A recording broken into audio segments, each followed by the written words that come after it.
Shall we raise our shields, Captain? Never been this close. Mr. Scott, you're amazing. There's nothing amazing about it. I know this ship like the back of my hand.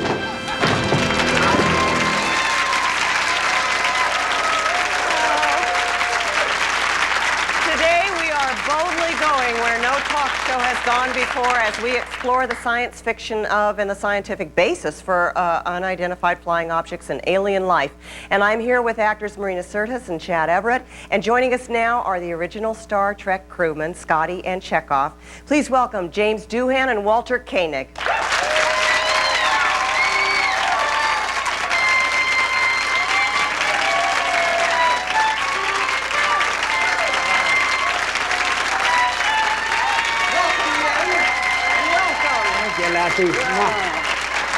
Nice to have you here. Well, I just suppose you were used to always getting such warm, wonderful receptions, yeah? Why, that's true. I mean, you're a part of American history, sort of. History? Yeah, they call us legends. Yeah. I mean, legends. Legends, you are. Now, how many Star Trek conventions do you go to every year? Oh, around 35. That's amazing. Like every weekend you go out and go? And just about all over the world, too. I did one in Leeds, England, this year in February, and in May I went to Australia. And pleasure of pleasures, though, is I have a call in the 30th of November to do a talk show in Munich. You know? No kidding. So I'm practicing up on my German, you know, so that I'll be able to talk like them. Really? Will they speak to you in English? Oh yeah, it'll be all English. In and Munich. Translators. Wow. You have a great story about a fan that approached you. I love the story in the restaurant, the fan approaching you. Right. I was sitting with a bunch of friends of mine who are actors, but who are not necessarily Star Trek fans. And in fact, they go out of the way, you probably have friends like that, go out of the way not to be Star Trek fans. And we were sitting there eating dinner, and a young lady, stars in her eyes, came over and just kind of stood and shook a little bit and said, "Are you who I think you are?" And I said, "Well, I guess so." And I was kind of taking a look at all the people at the table, you know, and see how impressed they were with this whole situation. And she says, "Could you please do me a favor and settle a bet with my friend? She doesn't believe you are." And I said, "Well, okay, where is she?" She's sitting over there. So I start to get up, and she says, "Oh, and could you sing, 'Hey, hey, we're the monkeys'?"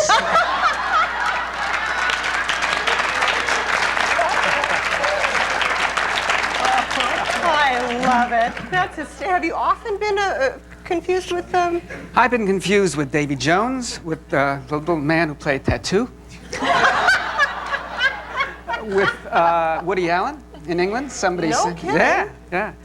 And the latest was Billy Crystal. So I think there's a message there somewhere, but I don't know what the heck it is. I'm not sure what it is. Captain Kangaroo. Oh, really? Yeah. Captain Kangaroo. I know you. You're Yeah. Captain Kangaroo. Right, yeah. No, beam them away, beam them down, beam them over or something. Do you guys have a favorite episode of all the Star Treks you did? My favorite is the Doomsday Machine because of the suspense involved. But the one that was the most fun to do, though, was the Trouble with Tribbles, because you know we had the captain thinks, you know, when he asks why I started the fight and all this sort of stuff, you know, he thinks that I'm protecting him, and I said no. They called my ship a garbage scow. He says that's why. Oh, he says. Oh, okay.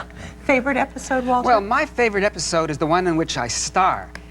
And haven't had that one yet, so I'm still waiting for it. So you don't... favorite line? Most often repeated line. I bet you both must have them. I have a couple. In Star Trek 4, we shot in the streets of San Francisco, and it was an improvised scene. It was a wonderful improvised scene, and you know, one of those serendipitous occasions when somebody walked into the shot and was incorporated into the actual setup, and. I don't know exactly what happened, but I came up with a line, "Can you tell me where the nuclear vessels are?" And the nuclear she vessels. responded, and everybody was supposed to ignore me, but she actually responded and started telling me where Alameda was across the bay. I love that. Now, does it happen to you all over the world, wherever you go, that people know you and follow you and you have fans? And are you Scotty and Chekhov forever? Oh, absolutely. Yeah. I'll tell you one absolutely delightful experience. I was coming back from the second convention that I had done in Germany. I flew from Frankfurt to Heathrow in London, and I heard this hustle and bustle behind me, and I'd heard them before, so I just waited. And about 15 young kids all came around, and they had dark skins on each of the same color of skin, and they looked at me and they said, "You, Scotty?" I said, "Yes, but where are you from?" They said, "Malaysia."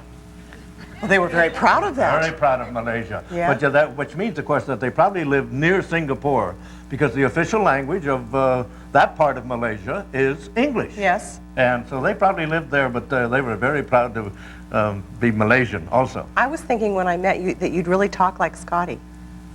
Well, I was just I assuming. only do that when I get paid. Paid for it, that. yes. Yeah. But no, it was interesting to read that you had actually auditioned with, what, 8 different I did about dialects? 8 different accents for them, and at the end they asked me, "Which one do you like?" And I said, "Well, if you want an engineer, I think he better be a Scotsman."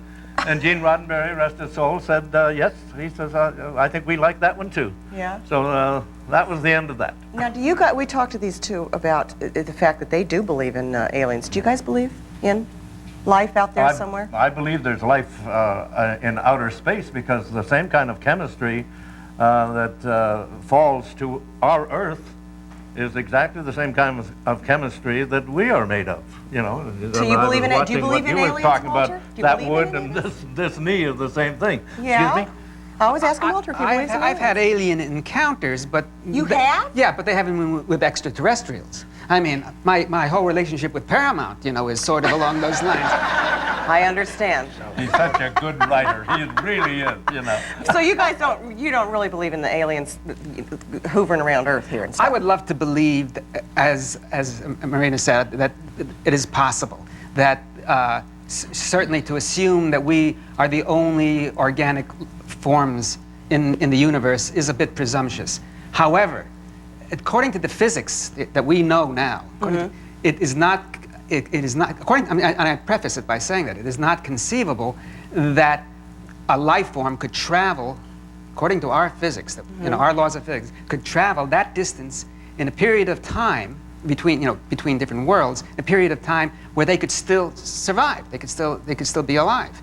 So I mean, we're talking about millions of miles and light years. But then we don't and so know on. if they're going by our laws of physics either. Exactly. Well, and we don't know what they're made of. Well, that's why I preface it by saying that. Oh, gosh. Well, you remember that cute little French scientist in the movie Close Encounters? Up next, we're going to meet the man that character was based on. And then later, we're going to meet 2 people who claim that they actually have had their own close encounters with aliens. So stick around. We'll be back.